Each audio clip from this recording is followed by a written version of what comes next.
going on? Welcome to Totally Blitz Podcast. Today we're breaking down UFC London Aspinall versus Tibera. And as always, go down, like, and subscribe. Comment your picks on this card and your bets for tonight. As always, these are your hosts. I'm Paul Pick and Win and Concha. I'm always joined with.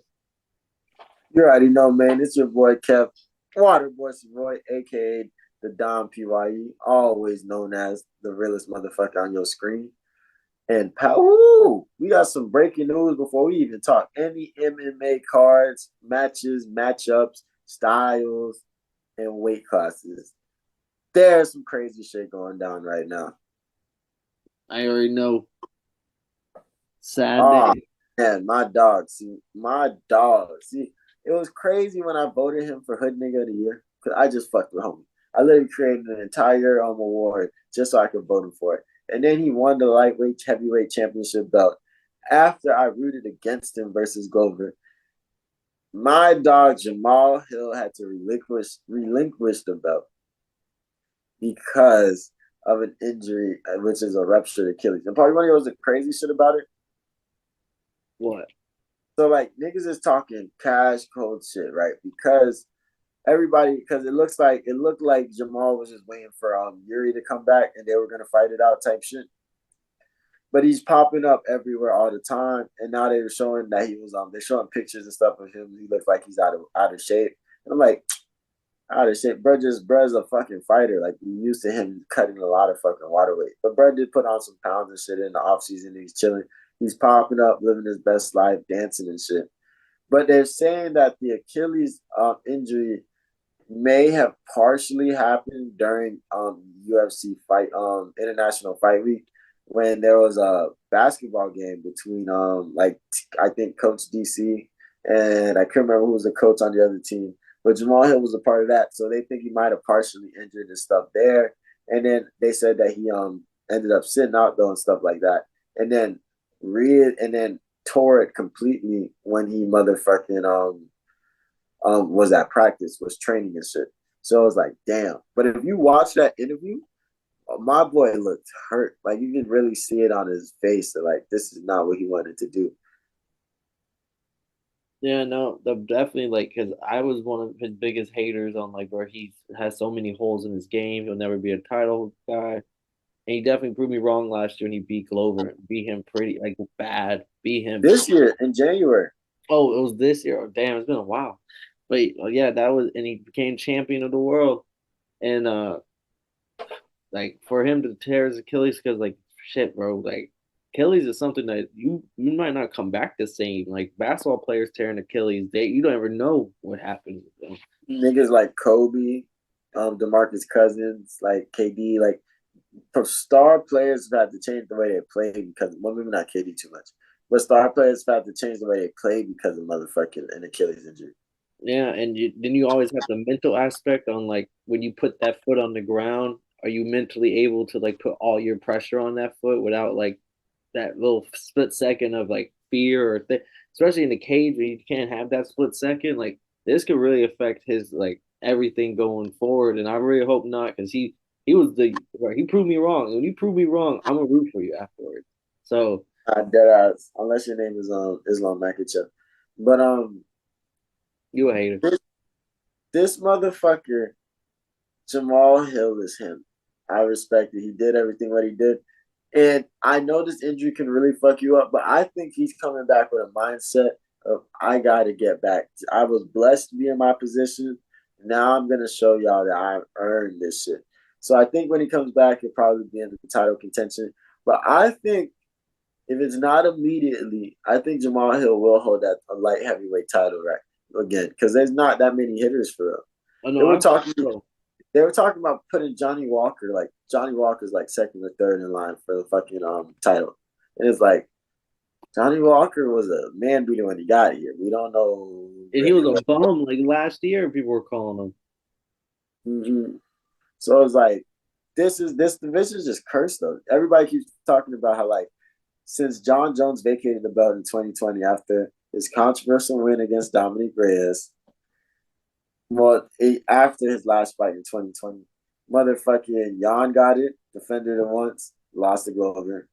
Glover got it, lost to Yuri. Yuri got hurt, vacated it. Jamal Hill, vacated it.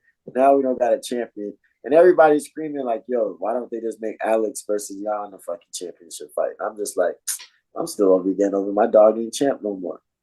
Unfortunately, that is probably what all signs are pointing to. And that's the thing though. This shit's in 2 weeks. For what? Oh, their fight? Yeah. So Yeah, like if they were gonna announce that, they just need to tell them boys so they can motherfucking start training for a 5 round fight. no, definitely. They probably called them already. It's not on news or nothing, but it's probably definitely been in contact with them on like. You don't think Jan called him like, "Hey, bro, am I fine for the belt?"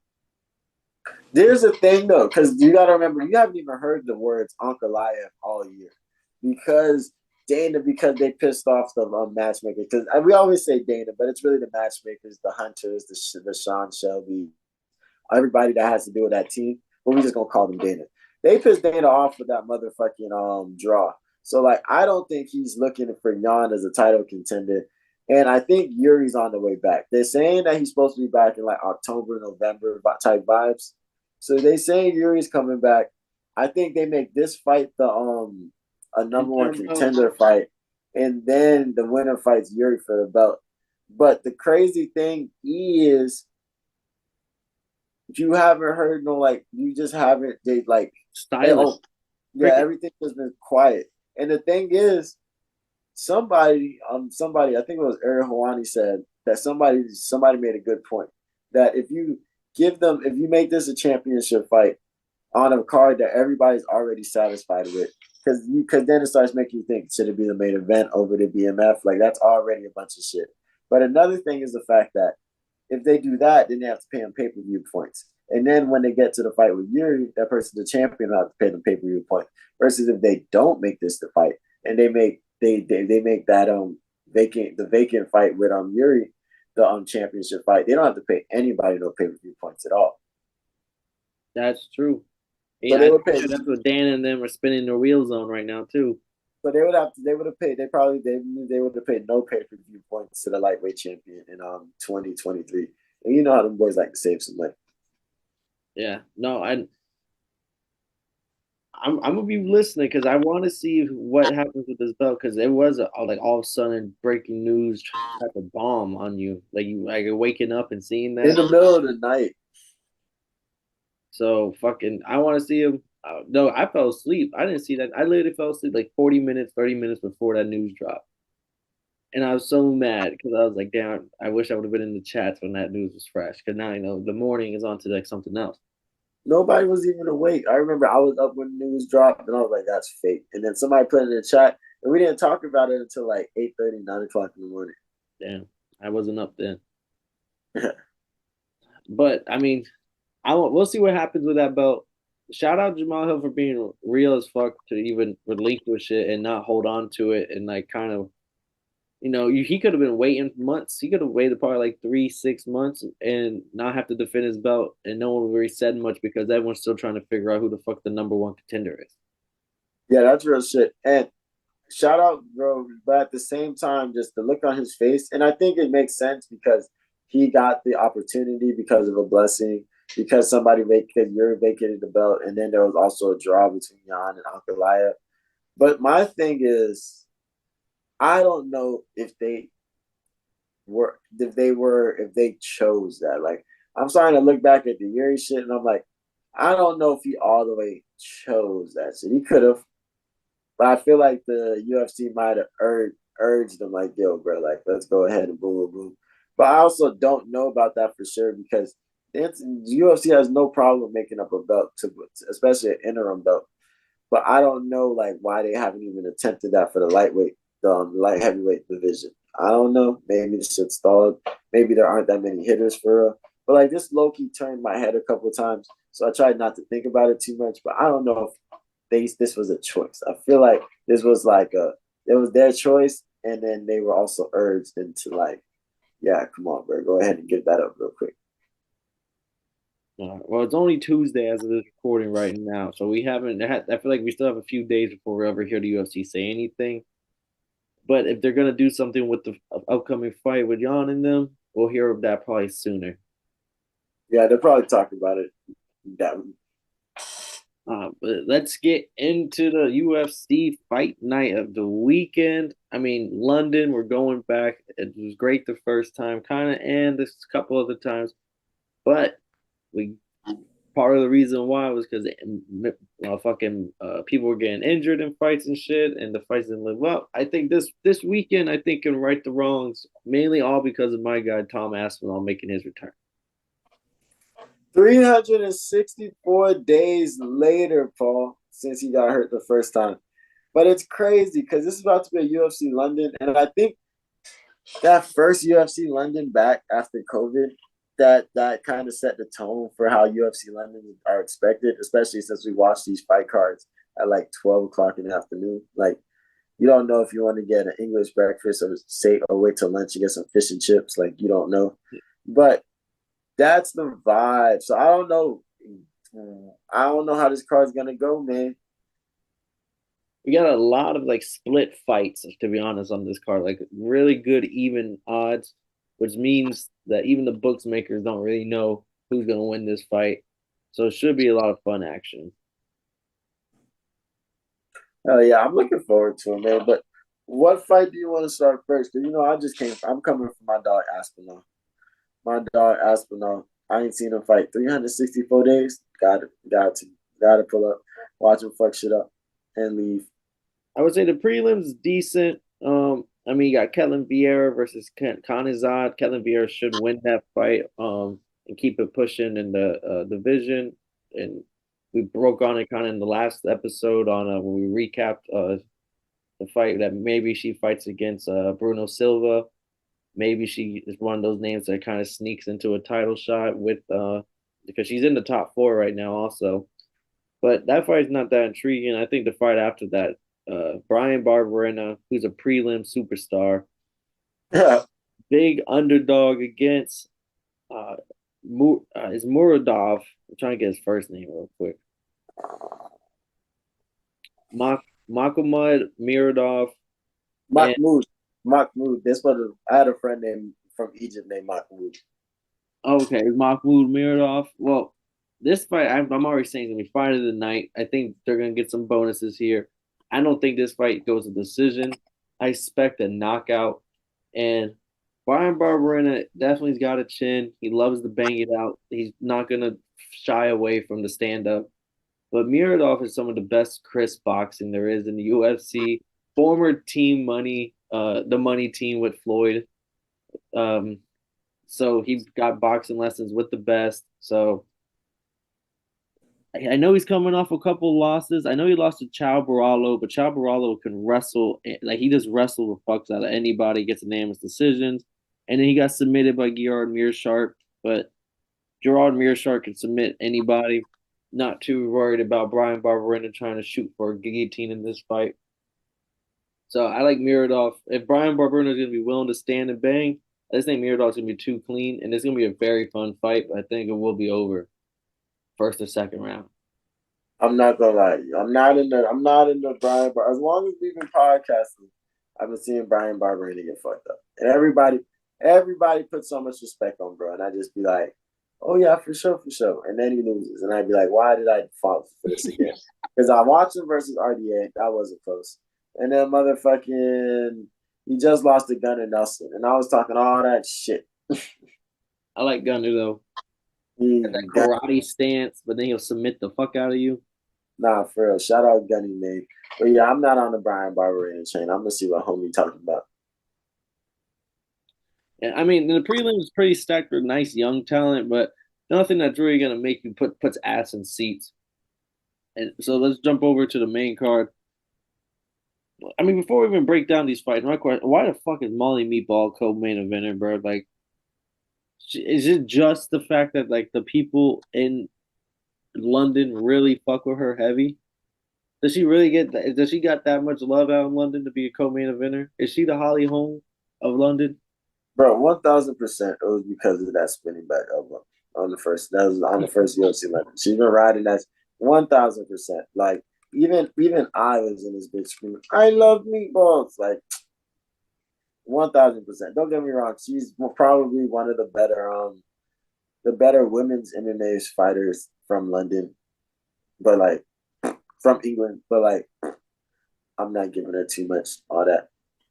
And fun fact, you know, Patty turned down his first two UFC contracts because he was getting paid more to fight a cage fighter than Molly was to fight in the UFC. But fun fact, that has nothing to do with anything. Hey, and but first fight we'll talk on here. I mean, it's not really nothing. I think this will be a fun fight. Jai Herbert versus Zaim. Ooh, my dog Jai Herbert. I got a lot of respect for Jai Herbert because he's the only person a motherfucker can make Taporia flinch. He hurt him. He hurt him, dropped him. If he it's so close to a finish, and like if that would have happened, but we might not be hearing about Taporia for another year or two. But Yeah, other than that, I mean, you can't ride that forever. So he's a plus 145 underdog to Zaim. Zaim's a French. He's like one of the French fighters. So he got the old class in Liverpool, England, going up against French. I don't know if that's really going to matter, but Herbert, I think, is pretty good. I don't know much about Zaim. I haven't watched much of his fighting. I do know that both of them have similar fighting styles of just like on staying away, not staying away, but like fighting from the outside, and then not very much of shooting takedowns unless you're kind of in trouble. So I think it should be another little stand up fight. But I just want to see Jai Herbert because I want to see if that Taporia shit was a fluke or if Jai Herbert really is just like a unknown hitter that we just don't know about yet. bro, my boy low key with it, man. He just got to get his rhythm right. And then we got Paul Craig plus 180 going up against Andre Munoz minus 220. I don't know how I feel about Paul Craig right now. If early last year, super Paul Craig fan. Rode Paul Craig heavy after the Krylov submission.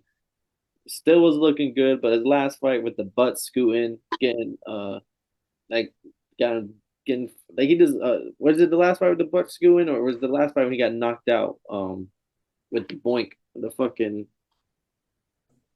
Right, so I think it might have been both. Oh no, the fight before was the butt scooting, and then he just fought in January on the yeah, and then John Texas Hill. hit his ass with the boink and that his ass was some like cartoony ass hammer fist on that. And Paul Craig was holding on to that leg for dear life as Johnny Craig sent him to the shadow round. But yeah, Andre Munoz, he was on a big fight win streak, submitting at fucking anybody and everybody. And then he gets submitted by Brandon Allen, who is a hitter. So you can't really like Brandon Allen's only been leveling up. But Andre Munoz before that was on like a 10 fight win streak. Yeah, about 10 fight win streak. He submitted Jacqueline Souza, who I think that was the first time he's been submitted ever. And which was a huge deal when it happened. And then he gets a good win over Eric Arnold's submission, and then Uriah Hall, and then just happens to run into Brandon Allen, who was in the middle of leveling up. So it's like a submission artist against submission artist, which I don't. Maybe this is Paul Craig's money line might be kind of good here. Like as an underdog, if you're going up against somebody who likes to roll, Paul Craig, I kind of like that. Though I kind of like those odds. I don't know. Did Paul Craig fight his last fight at 205? Yeah, he fought Johnny Walker, so yeah, he fought at 205. So this is return to middleweight. I can't remember why he took that fight. I don't know if he was a film. I know it was. I think it was just set up like that, but I don't know why he went to light heavyweight. It was probably because he looked so bad at the other one, or Johnny Walker's fighter probably fell out. I can't remember because he's always fought at middleweight. I don't know why he took the light heavyweight. I cannot Both recall. both his last two fights were at light heavyweight, and the fight with Krylov I think was at middleweight. No, because he fought Jamal Hill too. So yeah, he's been a light heavyweight for a little minute. Also, this is just his first fight at middleweight. I didn't even realize he's moving weight classes. Yeah, he's been a light. Yeah, he even fought Uncle Live in 2018. Yeah, no, right. No, I'm just a little tipsy. That's right. He is a light heavyweight. I just kept reading middleweight, and I just kept picturing him. Yeah, he's a middleweight. Dang, how do you think he's gonna look? Do you think he's gonna have some power in there?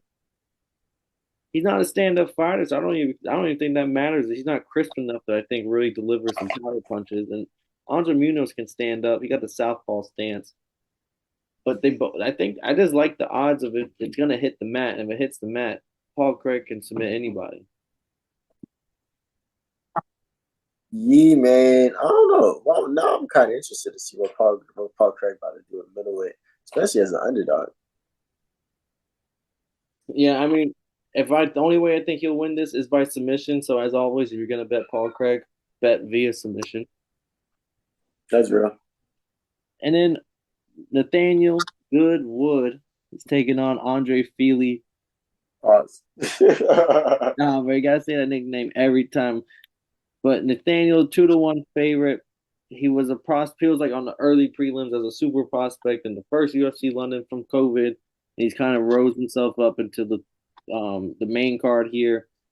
So it's a good little story. Andre Feely's a good test at featherweight, kind of like a he got good. He likes to shoot takedowns. He can get them, can stay on top, good top control, and he's kind of good with using his range. And Nathaniel Woods kind of got the short arms of the featherweight, so I want to see how he looks against somebody who might be able to keep him at a distance. But I mean, he's a 2-1 favorite for a reason. He should show out. But this is a fight where I don't know. I might be feeling Andre Feely. This is the first big test for Nathaniel with. But Andre Philly is 5'11" compared to Nate Wood's 5'6". The reach advantage is 5 inches. Like if he fights on the outside and he has great this and he has Nate Wood low key would kill him in the striking. But like if he could just keep his striking together, I don't know. Go shoot a takedown or two. I don't know. This could be crazy. And I believe they both have wins over Charles Jourdain.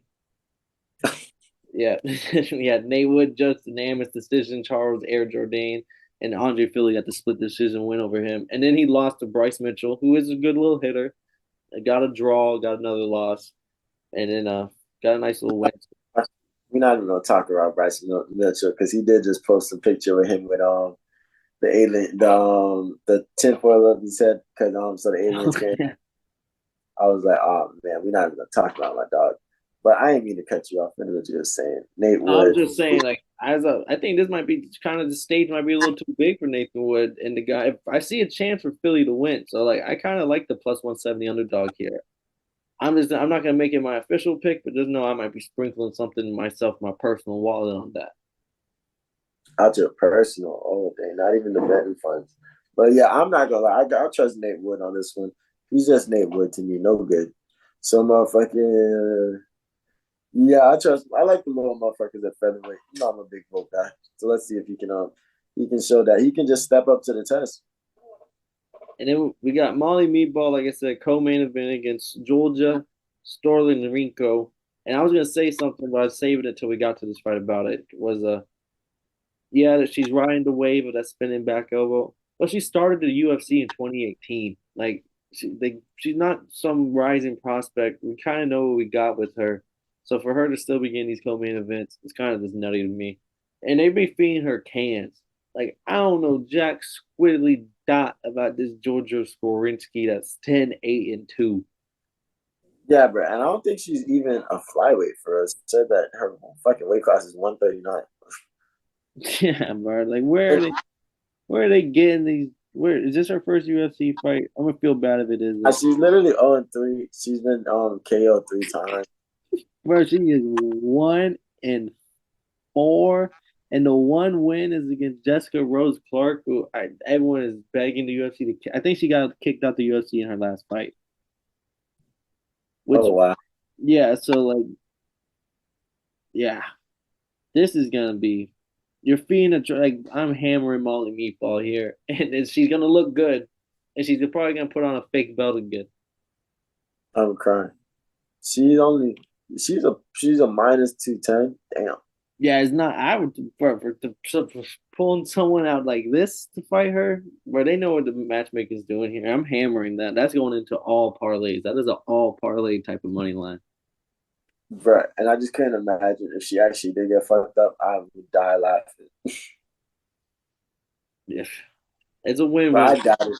I either I win money or I see Molly get beat up. I was a and win. you know the worst part is I bet you she goes for that spinning elbow twice, at least twice. And it might land. It really might land. It might land, but homegirl big as shit compared to her and kind of got the reach. So I feel like she might whiff the first one. It looks She go with. because if you just hit three in a row and you whiff three times in a row, bro, you just look silly out there.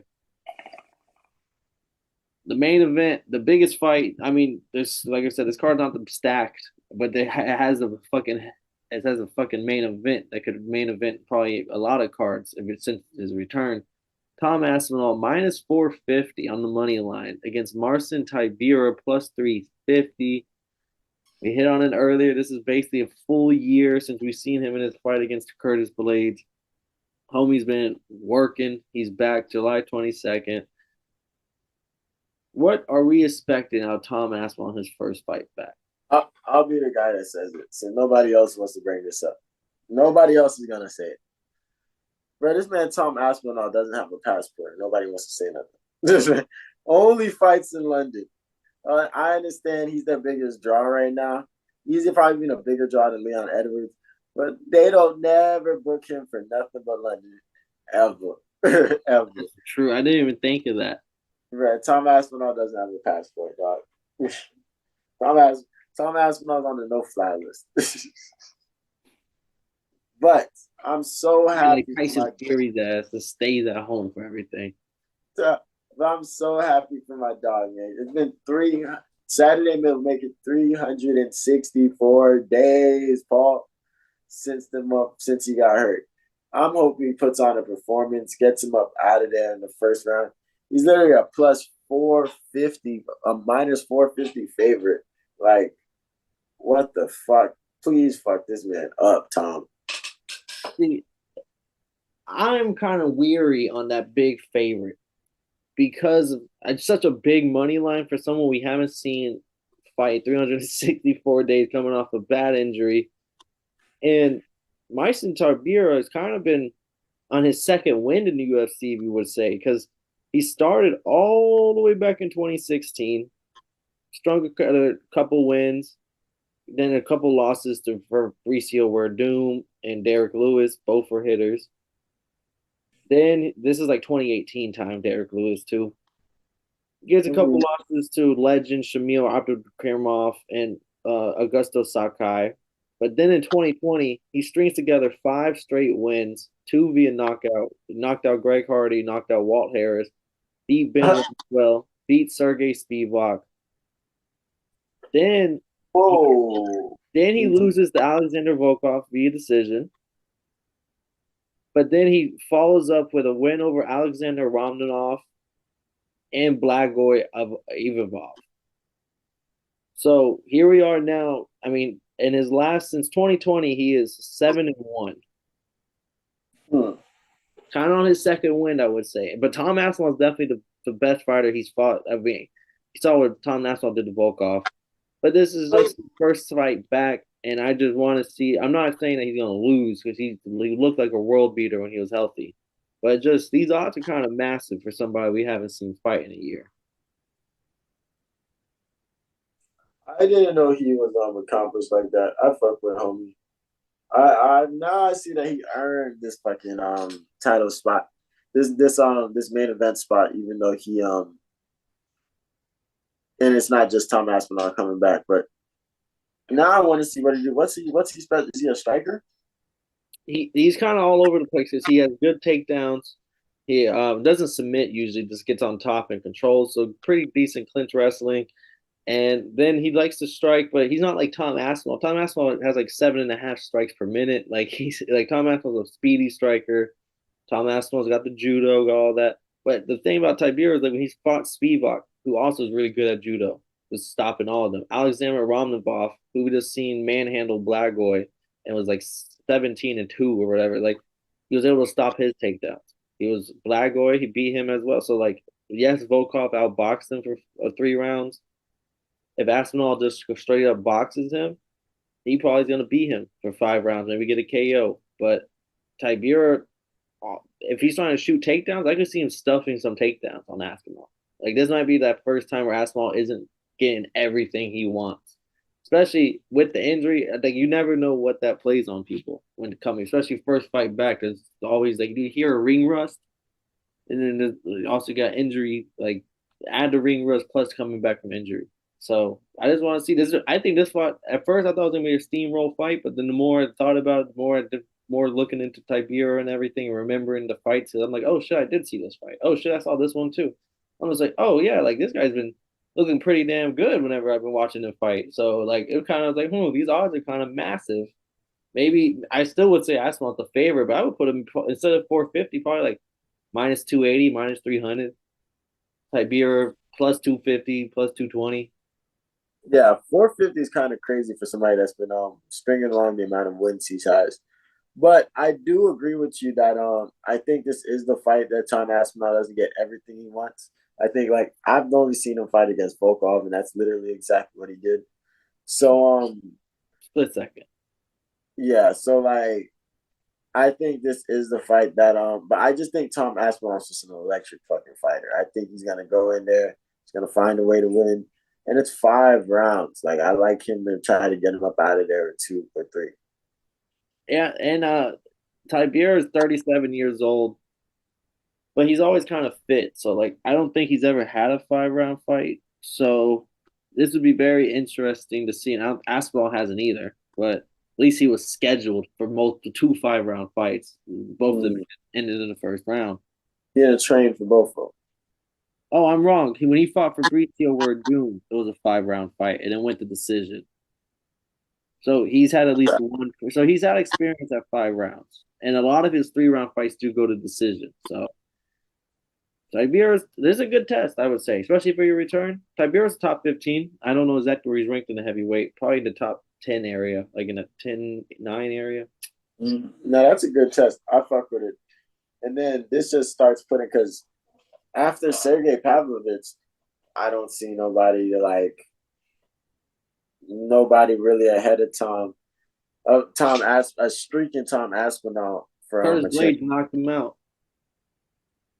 A streaking. So like if he was nobody being that, and we're not even gonna get into that. But a streaking Tom Aspinall, motherfucking, I don't see nobody besides Pavlovich that can like fucking be in title contention. Yeah, Don't you dare on either. I think Curtis Blades trying to poke. I think it might be a Curtis Blades versus Pavlovich for the vacant title type shit after the John Jones fight. Didn't he just lose? Curtis Blades? I could be wrong. I think he lost to Pavlovich. Oh, yeah.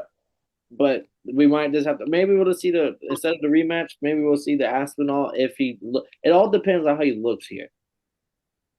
If he look, is either this fight's a stepping stone to that title belt, or this is a question mark or fight afterwards. I can respect it, but shout out my boy Tom Aspinall. We missed you. We're back. We're glad you're back, man. We're going across the pond, and I'm telling you, I'm going to be at a Tom Aspinall fight in London because dude don't come to America, so it's gonna be Gucci. Just wait on it. But before we get out of here, Paul, man, Ultimate Fighter. How many episodes you don't watch?